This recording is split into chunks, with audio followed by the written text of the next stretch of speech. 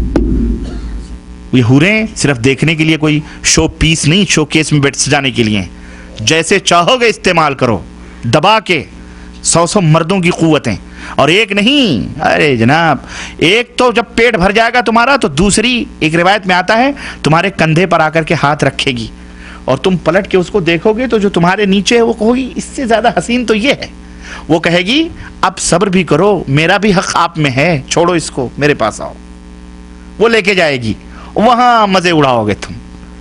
اللہ اکبر، یہ ہے جنت۔ بڑا اچھا سوال بھائی نے کیا ہے اور بڑے سارے شکوک مٹا دیے ہیں۔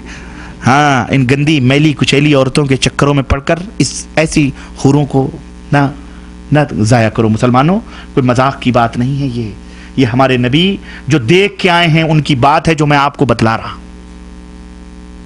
اس کی تیاری کرو، اس کی تیاری کرو۔ محترم ربانی صاحب السلام علیکم، نبی صلی اللہ علیہ وسلم کی حدیث ہے کہ جس نے بھی لا الہ الا اللہ پڑھا وہ جنت میں داخل ہوگا، تو بعض لوگ کہتے ہیں کہ مسلمانوں کا آج ہر فرقہ جنت میں جائے گا، کیا یہ صحیح ہے؟ مسلمانوں کا وہی فرقہ جنت میں جائے گا جو مشرک نہیں، جو بدعتی نہیں ہے، مشرک اور بدعتی نہیں ہے، ٹھیک ہے، جو قرآن کا اور سنت کا پیروکار ہے، جو مشرک اور بدعتی نہیں ہے، اور پھر اگر اس کے گناہ ہیں، ہے نا، اب وہ اللہ کی مرضی ہے، اللہ چاہے گا تو ان گناہوں کا عذاب اس کو دے گا اور اس کے بعد اسے جنت میں داخل کیا جائے گا، لیکن ہمیشہ اس کے لیے عذاب نہیں ہوگا، وہ جائے گا جہنم میں، اور وہ اپنے جتنا اس نے جرم کیا ہے اس کی سزا بھگت کر وہ ایک دن جنت میں ضرور جائے گا انشاءاللہ، ٹھیک ہے، اور اللہ چاہے تو بلا حساب و کتاب اس کو جنت میں۔ اللہ اکبر، اللہ اکبر۔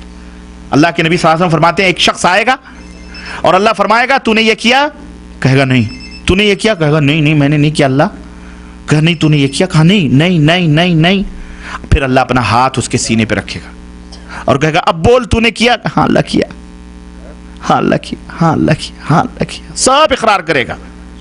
اس کا نام اعمال ترازو پہ رکھا جائے گا، نیکیوں کا پلڑا اوپر اٹھ جائے گا، برائیوں کا پلڑا بھاری ہو جائے گا، کانپے گا، تھر تھر تھر تھر تھر تھر تھر تھر کانپے گا۔ اللہ تعالیٰ فرمائے گا بول، کہا اللہ بس تیری رحمت۔ اللہ ایک کارڈ نکالے گا، کارڈ بطاقہ اٹھا کر کے نیکیوں کے پلڑے پہ رکھے گا، ایسے ہی تو گناہوں کا پلڑا اوپر ہو جائے گا، نیکیوں کا پلڑا بھاری ہو جائے گا۔ اب وہ کہے گا اللہ میں تو جہنم میں جا رہا تھا، اے پاک پروردگار یہ کیا ہے، یہ کاغذ کا ٹکڑا کیا ہے جو تو نے اس ترازو پہ رکھا۔ تب اللہ کہے گا بندے تو نے کلمہ پڑھا تھا، میرے ساتھ تو نے کسی کو اپنی زندگی میں شریک نہیں ٹھہرایا تھا، اس کا بدلہ ہے جس کو ہم نے آج تجھے دیا ہے۔ اللہ کہے گا دوڑ جا جنت کی طرف، چلا جائے گا۔ اللہ ایسے بھی بخشے گا وہ چاہے. لیکن شرک کو کبھی بھی, بولو شرک کرو گے آج کے بعد سے, توبہ کرو اللہ سے. کوئی مردہ, کوئی قبر, کوئی استھان, کوئی چبوترا, کوئی شدہ, کوئی علم, کوئی پیر, کوئی فقیر, کوئی لنگوٹی, کوئی بھی ہو, سب جھوٹے. سچا کون؟ بس. اگر جنت میں جانا چاہتے ہو تو, نہیں تو خلاص. یہ میرا دعویٰ نہیں, یہ قرآن کا ہے, فرمان ہے یہ. تو میرے بھائیوں, یہ آپ کے سوال کا جواب رہا کہ ہر کلمہ پڑھنے والا, کیا کلمہ پڑھنے کے بعد بھی کوئی مشرک ہو سکتا ہے؟ بڑے بہت ہیں, بہت ہے بھائی. اللہ فرماتا ہے وَمَا يُؤْمِنُ أَكْثَرُهُم بِاللَّهِ إِلَّا هُمْ مُشْرِكُونَ. بہت سارے لوگ ہیں جو ایمان کا دعویٰ کرتے ہیں لیکن وہ شرک کرتے ہیں. آج کتنے کلمہ پڑھنے والے ہیں, یا علی المدد, یا غوث پاک, یا خواجہ غریب نواز, یا فلاں یا فلاں. اللہ کے نبی نے فرمایا کہ لا تقوم الساعة حتى تلحق قبائل من امتی بالمشرکین. قیامت اس وقت تک نہیں آئے گی جب تک میری امت کے کچھ لوگ مشرکوں کے ساتھ جامع نہ ملیں. شرک جیسے مشرکوں جیسے اعمال کریں گے, کر رہے ہیں کہ نہیں کر رہے ہیں؟ اور ایسے لوگوں کی تعداد بہت زیادہ ہے, ایسے لوگوں کی تعداد. ہاں, دامن پکڑ کے مچل جائیں گے, دامن پکڑ کے مچل جائیں گے. بابا کا دامن نہیں چھوڑیں گے, غوث کا دامن نہیں چھوڑیں گے, خواجہ کا دامن نہیں چھوڑیں گے. نہ چھوڑو, وہاں پتہ چلے گا, وہاں پتہ چلے گا. اللہ محفوظ رکھے ایسے لوگوں سے. جناب علی, سعودیہ کے دین میں اور ہندوستان اور پاکستان اور بنگلہ دیش کے دین میں کیا کوئی فرق ہے؟ استغفر اللہ. ہم ابھی نئے آئے ہیں, کچھ لوگ کہتے ہیں کہ ہم 20 سال سے ہیں مگر اپنے ملک کے دین کو نہیں چھوڑا ہے, اس لیے تم بھی نہ چھوڑنا, یہاں کا دین الگ ہے. مجھے بھی کافی فرق نظر آتا ہے اور میں حق جاننا چاہتا ہوں, میری رہنمائی فرمائے. شکریہ. ہاں, ایسے بھی شیطان موجود ہوں گے یہاں پہ, ہیں, ہوں گے. ہاں, کہتے ہوں گے یہ سعودی وہابی لوگ ہیں, ان کے دین ہمارا جو اپنے ملک کا دین ہے, تو اپنے ملک کے دین کے ساتھ دفن ہوگے تم. جاؤ وہیں, اڈوانی جی موجود ہیں, بال ٹھاکرے جی بھی موجود ہیں, انہی کے ساتھ حشر ہوگا تمہارا. اللہ کا ایک دین ہے اور وہ ہے اسلام, سمجھ رہے ہیں؟ اور یہ اسلام کسی ملک کی وراثت نہیں ہے, یہ اسلام پوری کائنات کا دین ہے. جو اس کو صحیح ڈھنگ سے مانے گا وہ مسلمان ہے, جو اس کو صحیح ڈھنگ سے نہیں مانے گا وہ کافر ہے, وہ بدعتی. اسلام جو صحیح دین سعودی عرب کے اندر ہے, اللہ کے فضل و کرم سے توحید و سنت والا دین ہے. یہاں کے علماء, یہاں کے مشائخ, اور ڈنگے کی چوٹ پر میں کہتا ہوں, جاؤ, میں ہی موجود ہوں, ایک ادنا سا اپنے ملک کا آدمی ہوں. اگر کوئی ایسی بات, کوئی ایسا عقیدہ, کوئی ایسا عمل ہمارا یا یہاں کے علماء یا مشائخ کا قرآن و سنت کے خلاف بتلا دو, ہم تمہارا منہ چومیں گے, شکریہ ادا کریں گے اور اس مسئلے کو چھوڑ دیں گے. صحیح ہے کہ نہیں؟ صحیح ہے کہ نہیں؟ صحیح بات. یہی تو ہے مومن کا طریقہ, اپنی غلطی سے رجوع کریں. ایک مسئلہ کوئی بتاؤ کہ یہ قرآن میں نہیں ہے, حدیث میں نہیں ہے, تسلیم ہے کہ نہیں؟ لیکن یہی چیز ہمارے ملکوں کے اور ہر جگہ, وہاں ہندوستان میں بھی مسلمان ہیں الحمدللہ, یہ دعویٰ کرنے والے علماء موجود ہیں, مشائخ موجود ہیں, اور لوگ بھی موجود ہیں. آخر ہم وہیں سے پڑھے پڑھے یہاں آئے ہیں, آپ کے پاس تعلیم دے رہے ہیں. ایسا بھی نہیں ہے کہ خالی ہے, چاہے پاکستان ہو, چاہے بنگلہ دیش ہو, چاہے ہندوستان ہو. ہاں, شر پسند علماء موجود ہیں, برے علماء موجود ہیں, اور جو لوگ لاگ ملاٹ کر کے وہ مذہبوں میں امت کو تقسیم کیا ہوا ہے اور بانٹ کر کے اپنا جھولی جھنڈی لے کر کے اپنا کھا پی رہے ہیں بس, اور لوگ بھی انہی کے پیچھے, انہی کی ڈفلی, اپنی مولویوں کی وکالتیں کر رہے ہیں. اس لیے یہ میرے بھائیوں, یہ جو فرق نظر آ رہا ہے, یقیناً ہمارے ملکوں سے یہاں بڑا فرق ہے. ہمارے ملکوں میں تو گولیاں نہیں چلتی ہیں ممبروں پر, ہمارے سعودی عرب میں تو گولیاں نہیں چلتی ہیں ممبروں پر. ہمارے ملکوں میں تو فائرنگ بھی ہوتی ہے ممبروں پر, ہوتی کہ نہیں ہوتی؟ مسجدوں کے اندر خون بھی بہائے جاتے ہیں ایک دوسرے کے. کیوں؟ وہ آزاد ہیں, اس لیے وہ یہ تمام سب کر رہے ہیں. آزادی کا فائدہ ہے وہ. میرے بھائیوں, اللہ سے توبہ کرو. میں نے بتایا کوئی تمہارے ساتھ نہیں جائے گا. رب کا قرآن اور مصطفیٰ جان رحمت صلی اللہ علیہ وسلم کا فرمان, یہ دو چیزیں لازم پکڑو, لن تضلوا, کبھی بھی گمراہ نہیں ہو سکتے. اور آپ رہنمائی چاہتے ہیں, آپ علم حاصل کریں, یہاں ہیں الحمدللہ, جالیات میں آتے ہیں, قرآن ہے, احادیث ہے, ترجمے ہر زبان میں, تامل ہو, کیرلا ہو, بنگلہ ہو, اردو ہو, سندھی ہو, پنجابی ہو, جو بھی زبان میں, اردو ہو, انگریزی ہو, فرانسی ہو, حوصا ہو, جس زبان میں چاہو, الحمدللہ کتابیں موجود ہیں عقائد کی, قرآن سنت کی. پڑھو اور عمل کرو, خلاص. اللہ خیر سے اللہ. ٹھیک ہے, تحقیق کرو. محترم ربانی صاحب السلام علیکم. یہاں مزنب کے لوگوں میں کچھ جاہلوں اور کچھ مولویوں نے کافی فتنہ ڈالا ہے, اور آپ کے سامنے کچھ نہیں کہتے مگر پیٹھ کے پیچھے کافی برائی اور طنز کرتے ہیں, اور جو لوگ مکتب جالیات میں آتے ہیں ان کو روکتے بھی ہیں. جبکہ میں جاننا چاہتا ہوں کہ وہ مولوی لوگ جاہلوں میں بیٹھ کر گندی میں جانتا ہوں کہ وہ مولوی لوگ جاہلوں میں بیٹھ کر گندی گندی فلمیں بھی دیکھتے ہیں اور داڑھی بھی رکھی ہوئی ہے اور کہتے ہیں ان کو سے آپ کو صرف داڑھی نظر آئی, یہ داڑھی بیچاری ایک خطا کار تھی. ارے داڑھی سے پہلے وہ مسلمان ہے, آپ کو یہ سوچنا چاہیے وہ مسلمان بھی ہے اور ایسی گندی گندی فلمیں دیکھتا ہے.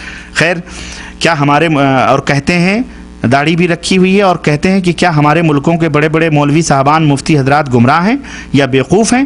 ان کو قرآن و حدیث نہیں معلوم, یہ ربانی ہی کو سب معلوم ہے. کیا تبلیغی جماعت وغیرہ گمراہ ہے؟ ہم تو دیکھو کتنی تعداد میں ہیں, سارا ہندوستان, پاکستان, بنگلہ دیش علماء دیوبند اور علماء بریلی سے بھرا ہوا ہے. کیا سب جاہل ہیں؟ یہی ربانی ہی ایک عالم ہے. کہتے ہیں کہ یہ یہودیوں کا ایجنٹ ہے, فتنہ پھیلاتا ہے. براہ کرم جواب دیں ہم کدھر جائیں؟ شکریہ, آپ نہ ادھر جائیں نہ ادھر جائیں, آپ اللہ اور اس کے رسول کی ڈگر پر آئیں. ٹھیک ہے, آپ قرآن و سنت کو فالو کریں میرے بھائیوں. ربانی جھوٹ بولتا ہے, گریبان پکڑو, یہ حاضر ہے بندے ناچیز. اگر کوئی بات قرآن و سنت کے خلاف ہے پکڑو گریبان. میں ایک ادنا سا خادم ہوں اور کہو کہ تو نے یہ بات جو کہی ہے اس کی دلیل بتا. اگر دلیل نہیں ہے تو جو سزا چاہو دے لو. ٹھیک ہے, سمجھ آئی؟ یہودیوں کے ایجنٹ ہیں, فلانے کے ایجنٹ ہیں, امریکہ کے ایجنٹ ہیں, سب سے بڑے وہی ایجنٹ ہیں جو یہودیوں اور مشرکوں کے اعمال بانٹ رہے ہیں. ان سے بڑھ کے ایجنٹ کون ہے جو یہودیوں جیسے اعمال کر رہے ہیں؟ یہودیوں نے اتخذوا احبارهم ورهبانهم اربابا من دون اللہ, یہودیوں نے کیا کیا کہ اپنے پیروں اپنے مولویوں کو اپنا جو ہے حلال اور حرام کرنے والا بنا لیا. آج یہی علماء ہیں جن کا نام آپ نے ذکر کیا, انہوں نے اپنے پیروں اپنے شیخوں کو اللہ اور اس کے رسول کو چھوڑوا کر ان کی اطاعت اور پیروی کرتے ہیں. چاہے علماء دیوبند ہو چاہے علماء بریلی ہوں, سب شخصیت پرستی میں لگے ہوئے ہیں. ان سے بھی پوچھو, بڑے موحد کے دعوے توحید کے دعوے کرتے ہیں اور یہ دونوں آپس میں ٹکرا رہے ہیں. یہ بھی مسئلہ ہے کہ نہیں؟ بریلی علماء اور دیوبندی علماء, بات آئی ہے تو سوال کیا گیا ہے یہ دونوں آپس میں پھر ایک دوسرے کو کافر کیوں کہتے ہیں بھائی؟ کیوں برا بھلا کہتے ہیں؟ کیوں اسٹیجوں کے اوپر ناچتے ہیں یہ دونوں ہیں؟ حالانکہ دونوں ایک امام کو ماننے والے, وہ بھی کہتا میں بھی حنفی, یہ کہتا میں بھی حنفی, پھر دونوں ایک دوسرے کو کیوں کافر و بدعتی و مشرک کہتے ہو؟ اس کا مطلب یہ ہے کہ ضرور دال میں تم دونوں غلط ہو. تم دونوں کون ہو؟ اذا تعارض تساقط, جب لڑو تو خلاص دونوں کو لات مارو. یہ دونوں جھوٹے, دونوں جھوٹے. سچا اللہ کا نبی ہے اور اس کی تعلیم اور اس کی دعوت ہے, اور جو اس تعلیم کو اس دعوت کو پیش کرے وہ سچا ہے. ٹھیک ہے, نہ ادھر نہ ادھر, نہ بریلی نہ دیوبند نہ سہارنپور نہ کوفہ نہ بصرہ نہ قادیان اور نہ خوجہ نہ بصرہ نہ خوجی نہ بہائی نہ مرزائی, کوئی نہیں, سب جھوٹے. سچا وہ ہے جو اب سچے نبی کے ساتھ ہے اور سچے نبی کی تعلیم کو لوگوں کے اندر پھیلاتا ہے, وہ سچا ہے. اور دعویٰ نہیں, جرأت پیدا کرو اپنے اندر, ہمت, ڈرو مت. کوئی بات نہ سمجھ میں آئے, شبہ ہو, کہہ دو ہمیں دلیل دو قرآن سے اور حدیث سے, قرآن سے اور حدیث سے دلیل دو. اگر آئی بائیں کرے تو کہہ دو چل ہٹ, سمجھ گیا تو کتنے پانی میں ہے. ہمارے حضرت نے فرمایا ہے, فلانی کتاب میں فلانے بزرگ نے, نہیں, ہمارے نبی نے کیا فرمایا ہے, ہمارے رسول نے کیا فرمایا. خلاص دین مکمل ہے, دین موجود ہے, خلاص. سمجھ آئی کہ نہیں آئی؟ یہ فکر اپنے دماغوں میں پیدا کرو مسلمانوں. اگر ہدایت چاہتے ہو, جنت چاہتے ہو, یہ فکر پیدا کرو. کسی کی داڑھی, کسی کا چگا, کسی کی پگاڑی, کسی کا چب, کبھی دھوکے میں نہ آنا. شیطان بھی اسی شکل میں آتا ہے. کوئی بھی ہو, شیطان بھی تم سے کہے تو کہتے دلیل دے. ہفتے عبداللہ ابن مسعود یا ابو ہریرہ رضی اللہ عنہ صدقات کے اوپر مقرر تھے, گلے پر رات کو آیا, ایک بھرنے لگا گلہ, پکڑ لیا چور چور کہہ کے. اس نے کہا چھوڑ دو, میں آئندہ نہیں آؤں گا, چھوڑ دیا. دوسرے دن پھر آیا, نبی صلی اللہ علیہ وسلم نے پوچھا ہاں تمہارے مہمان نے آج کیا کیا؟ کہا اللہ کے نبی ایک شخص آیا چوری کر کے. کہا یاد رکھنا کل پھر آئے گا وہ. پھر آیا دوسری رات ہو, پھر ابو ہریرہ پکڑا, کہا آج تمہیں چھوڑوں. کہا بھائی چھوڑ دو مجھے, میں آئندہ نہیں آؤں گا, توبہ کرتا ہوں. چلا گیا. تیسرے دن پھر نبی صلی اللہ علیہ وسلم نے ان سے پوچھا تو کہا ہاں آیا تھا. کہا دیکھنا آج پھر آئے گا وہ.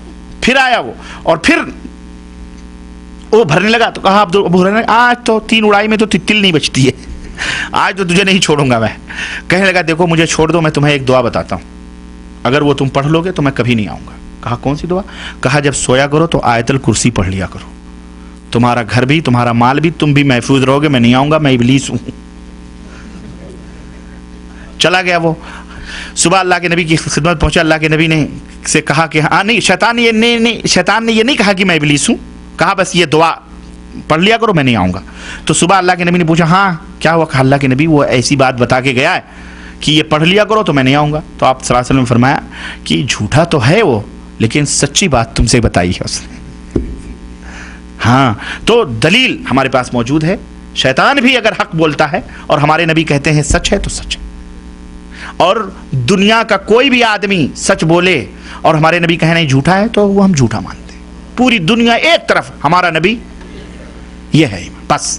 پوری دنیا کے علماء, نبی, اولیاء, صالحین ایک پلڑے میں, اور میرے نبی تنے تنہا ایک طرف. ہم کس کی طرف جائیں گے بولو؟ یہ بتاؤ کہ اگر امام ابو حنیفہ رحمۃ اللہ علیہ, امام شافعی, امام مالک زندہ ہو کے آ جائیں اور امام اور نبی صلی اللہ علیہ وسلم بھی آ جائیں, نبی صلی اللہ علیہ وسلم بھی آ جائیں اور امام ابو حنیفہ کہیں اس راستے پہ چلو اور اللہ کے نبی کہیں اس راستے پہ چلو, بتاؤ کس راستے پہ جاؤ گے تم؟ ہاں, سوچو. مولویوں سے پوچھو, مولویوں سے پوچھو کہ مولوی صاحب آج تو نہ ابو حنیفہ ہیں نہ اللہ کے نبی ہیں, تو بات اب باقی کیا رہا؟ اللہ کے نبی کی باتیں باقی ہیں, ابو حنیفہ رحمۃ اللہ علیہ کی باتیں باقی ہیں.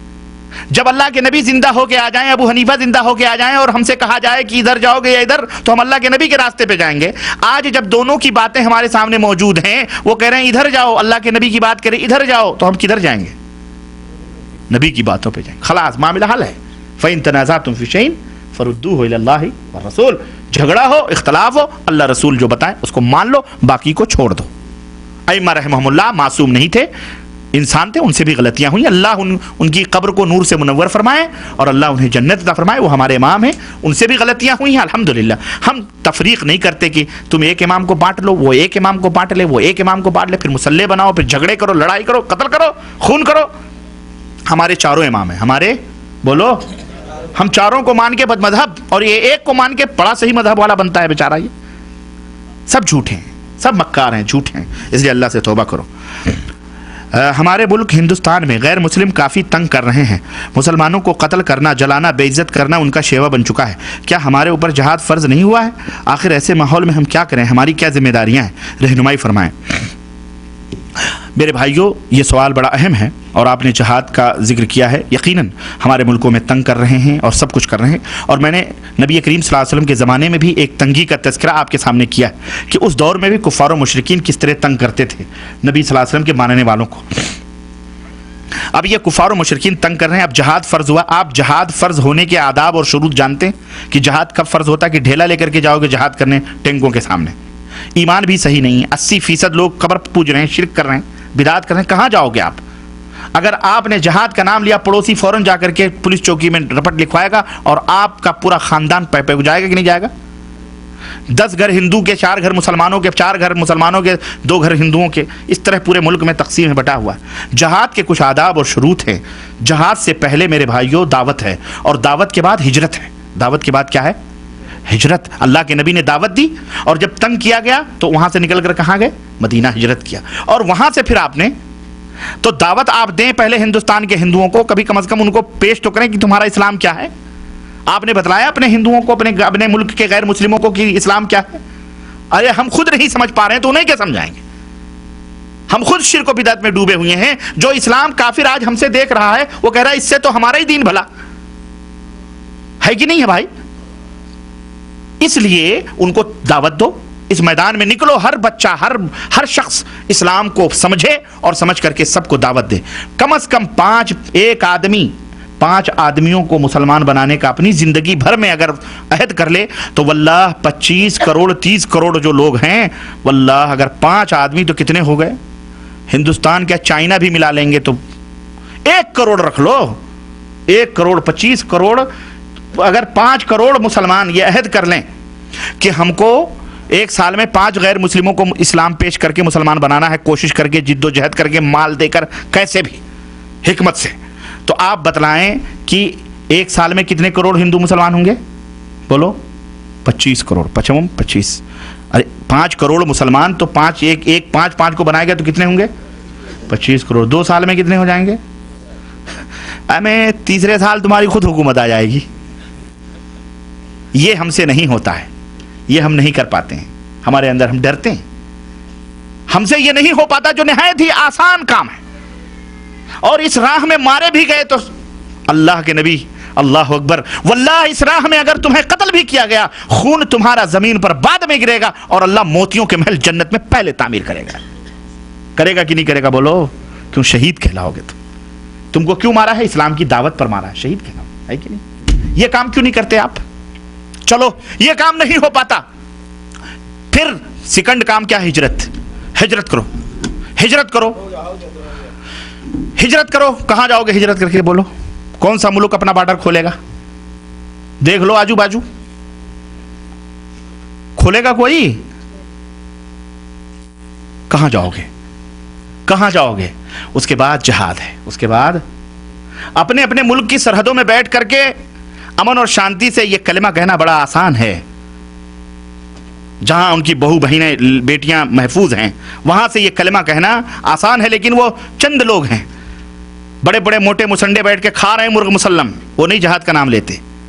جن کے اوپر فرض ہو چکا ہے ان کو کرنا چاہیے, وہ نہیں کر رہے ہیں, نہ ان کو دعوت دی جا رہی. نہتھے غریب بیچارے مزدور مسلمان جو یہاں آئے ہیں ان کو کہا جا رہا ہے جہاد کرو.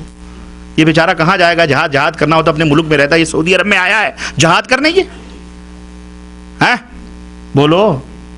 جہاد کے کچھ آداب ہیں, شروط ہیں, اس آداب اور ان حالات اور ان شروط کے ساتھ جہاد ہوتا ہے. ایسے نہیں.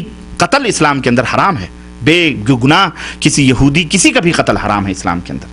قتال یہ مسلمانوں کے لیے ہے اس وقت جب اس کے شروط اور آداب ہوں گے, طریقے ہوں گے. ایسے نہیں. تو یہ باتیں آپ صبر کریں. اب نتیجہ یہی نکلا کہ آپ دعوت دیں, صبر کریں اور اللہ سے دعا کریں.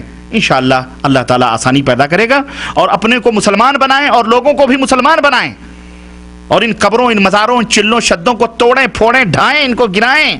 سب سے بڑا جہاد یہ ہے. سب سے بڑا جہاد جہاں شرک, جہاں اللہ کی توحید کا مذاق اڑایا جا رہا ہے, جہاں اسلام کی راہوں میں بڑے بڑے یہ شیطانی بریکرز بنے ہوئے. بریکرز ہیں یہ کون ہے؟ یہ یا ایھا الذین آمنوا ان کثیرا من الاحبار والرہبان لیاکلون اموال الناس بالباطل ویصدون عن سبیل اللہ. یہ بریکرز ہیں, یہ لوگوں کا مال حرام طریقے سے کھاتے ہیں. نیاز کے نام پر, فاتح کے نام پر, چلے کے نام پر, بیعت کے نام پر, فلانے کے نام پر, فلانے کے نام پر کھاتے ہیں. ویصدون عن سبیل اللہ, اور توحید و سنت کی راہوں میں روڑے. تو یہ شیطانی بریکرز ہیں. ایک مولوی کون ہیں؟ یہ شیطانی شر پسند مولوی, بدباطن مولوی, شیطانی بریکرز ہیں. اس موضوع پر میں تقریر کروں گا, شیطانی بریکرز کون کون ہیں انشاءاللہ زندگی رہی تو اللہ سے دعا کرو. اللہ تعالیٰ کبھی انشاءاللہ تعالیٰ توفیق دے گا. بے شک جہاد کا جذبہ سینوں کے اندر ہونا چاہیے, اور اگر کسی کے دل میں جہاد کا جذبہ نہیں ہے وہ منافق. وہ کون ہے؟ وہ منافق. لیکن جب اس کا موقع محلائے گا تو انشاءاللہ تعالیٰ ہم کریں گے, ابھی نہیں. تو یہ رہا, یہ ہماری ذمہ داریاں ہیں میرے بھائیوں جو میں نے آپ کی خدمت میں رکھی ہیں اپنے علم. براہ کرم جنت میں جانے کا صحیح طریقہ بتلائیں تاکہ ہم اس پر عمل کر کے جنت میں جا سکیں. اللہ اکبر. میرے بھائیوں صحیح طریقہ میں بتلاؤں, بڑی مختصر, کتاب اللہ اور سنت رسول اللہ کو لازم پکڑو, کسی ادھر ادھر کے چکر میں مت پڑو, ٹھیک ہے؟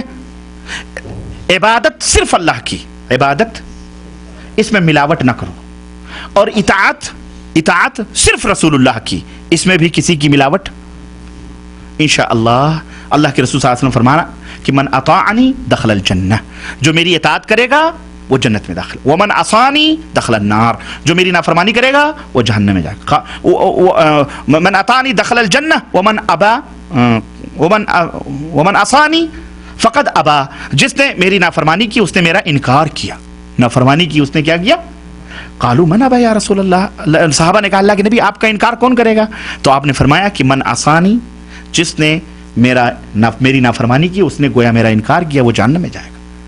تو جنت میں جانا چاہتے ہو خالص طور پر اپنے نبی کی اطاعت کرو, انہی کا دامن پکڑ لو, انشاءاللہ جنت میں جاؤ گے انشاءاللہ. ٹھیک ہے, اللہ جزاک خیر دے. اور مختصر 2 سوالات اور ہیں. کیا کسی متعین امام کی تقلید کرنا اسلام میں حرام ہے؟ ہاں بے شک حرام ہے. کسی بھی متعین امام کی نہیں, یہی جیسے امام ابو حنیفہ ہی کی, امام احمد بن حنبل ہی کی, امام مالک ہی کی تقلید کرنا کسی ایک حرام ہے. یہ فرض صرف ایک امام کی ہے. کون سے؟ الحضرت محمد رسول اللہ صلی اللہ علیہ وسلم. بعض لوگ کہتے ہیں کہ سعودی عرب میں حنبلی, یہ لوگ بیٹھے ہیں ہماری باتیں سنتے ہیں, ہم بھرے عام ہر پورے مملکت میں یہ تمام سب چیزیں کہتے ہیں, ہے نا, لیکن ان کو چڑھ نہیں ہوتی. ہمارے ملک کے لوگوں کو پتہ نہیں کیوں چڑھ ہو جاتی. کہتے بھی ہیں کہ یہ حنبلی ہیں اور ہم ان کی تردید بھی کرتے ہیں, یہ بیچارے نہیں چڑھتے. یہ اس کا مطلب یہ ہے کہ یہ ہماری تمہاری طرح نہیں ہیں، ہم متعصب ہیں، ہم جاہل ہیں. یہ بھی قرآن و سنت کو لازم پکڑتے ہیں، چاہے امام مالک کہیں چاہے احمد بن حنبل کہیں. اگر احمد بن حنبل کی بات بھی قرآن و سنت کے خلاف ہے تو ان کی بھی بات بھی نہیں چلے گی، احمد بن حنبل کی بھی بات نہیں چلے گی. اس مملکت کا یہ رول ہے، قانون ہے یہاں کے مشائخ. ورنہ ہمارے ملکوں میں تو ہم ابو حنیفہ رحمۃ اللہ علیہ کی کسی بات کا حدیث کے مطابق اگر خلاف رد کر دیتے ہیں تو ہماری گردنوں کے لیے وہاں دام لگائے جا رہے ہیں کہ اس کو قتل کر دو، اس کو سور کر دو، یہ بد مذہب ہے. کہتے ہیں کہ نہیں کہتے؟ یہ حنفی نہیں ہے، اس کو مار ڈالو، کہتے ہیں کہ نہیں کہتے؟ ہمیں تو یہاں پہلے ہی ان کو نکال دینا چاہیے کہ نہیں چاہیے، ہمارے مذہب کے خلاف باتیں کر رہا ہے، نکالنا چاہیے کہ نہیں نکالنا چاہیے. اس کا مطلب یہ ہے ہمارے ملک کے ملے جھوٹ بولتے ہیں، ان کو الزام لگاتے ہیں. یہاں کوئی حنبلی نہ کوئی مالکی نہ کوئی، ہم سب حنبلی مالکی شافعی حنفی سب ہیں.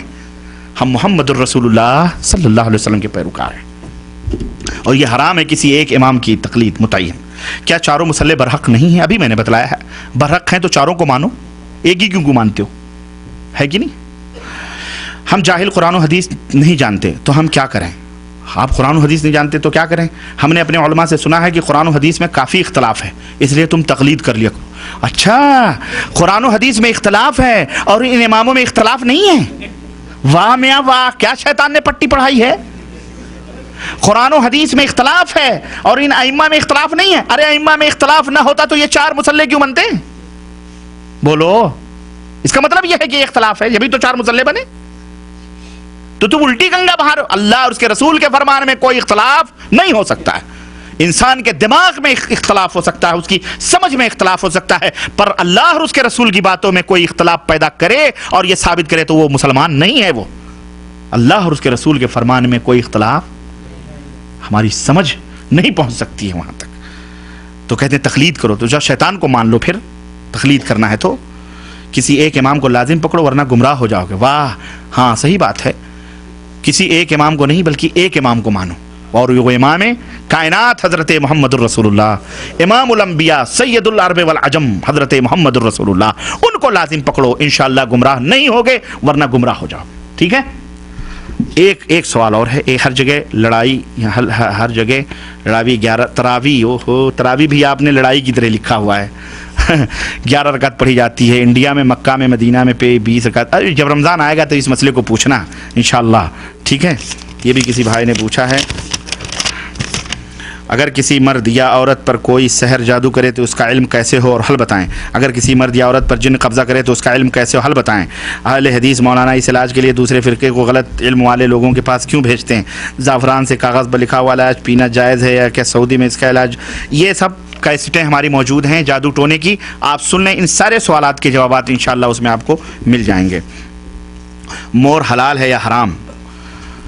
مور حلال ہے یار، مجھے نہیں معلوم ہے بھیا. مور حلال نہ میں نے بہت کم دیکھے ہیں، بعض علاقوں میں ملتے بھی نہیں، ملتے ہیں لوگ تو شو کے لیے رکھتے ہیں، لیکن مجھے نہیں معلوم ہے کہ حرام ہے کہ حلال. وصلی اللہ علی نبینا محمد وعلی آلہ وصحبہ اجمعین. والسلام علیکم ورحمۃ اللہ وبرکاتہ. اخوان انشاءاللہ پھر آئندہ ملاقات ہوگی. کل الرس میں وہاں میرا پروگرام ہے مہرجان میں، انشاءاللہ عشاء کے بعد میں. انشاءاللہ زندگی رہی تو بہت جلد پھر ملاقات ہوگی.